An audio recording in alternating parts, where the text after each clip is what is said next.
Today, the people of Israel are under attack, orchestrated by a terrorist organization, Hamas. In this moment of tragedy, I want to say to them and to the world and to terrorists everywhere that the United States stands with Israel. We will not ever fail to have their back. We'll make sure that they have the help their citizens need and they can continue to defend themselves. You know, the world's seen appalling images. Thousands of rockets in a space of hours raining down on Israeli cities.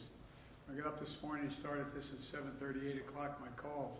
Hamas terrorists crossing in Israel, killing not only Israeli soldiers, but Israeli civilians. In the street, in their homes, innocent people murdered, wounded, entire families taken hostage by Hamas.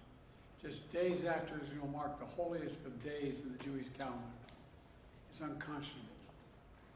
You know, when I spoke with Prime Minister Netanyahu this morning, I told him the United States stands with the people of Israel in the face of these terrorist assaults. Israel has the right to defend itself and its people. Full stop. There's never justification for terrorist attacks. And my administration's support for Israel's security is rock solid and unwavering. Let me say this as clearly as I can. This is not a moment for any party hostile to Israel to exploit these attacks to seek advantage. The world is watching. I've also been in contact with the King of Jordan, spoken with members of Congress, directed my national security team to engage with their Israeli counterparts, military to military, intelligence to intelligence, diplomat to diplomat, to make sure Israel has what it needs. I've also directed my team to remain in constant contact with leaders throughout the region, including Egypt, Turkey, Qatar, Saudi Arabia, Jordan, Oman, the UAE, as well as our European partners and the Palestinian Authority. It's also a terrible tragedy on a human level. It's hurting innocent people.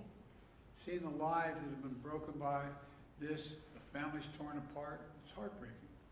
And Jill and I are praying for those families who've been impacted by this violence. We grieve with those who've lost their loved ones, lost a piece of their soul. We have hope for swift recovery for many who have been wounded. But we're going to remain in close touch with Prime Minister. I personally am going to remain in close contact with Prime Minister Netanyahu as this situation continues to develop. And let there be no mistake, the United States stands with the state of Israel, just as we have from the moment the United States became the first nation to recognize Israel 11 minutes after its founding 75 years ago. Thank you very much. Mr. President, was there an intelligence failure in the lead up to this attack? Mr. President, can you tell us what Phoebe asked you specifically for support?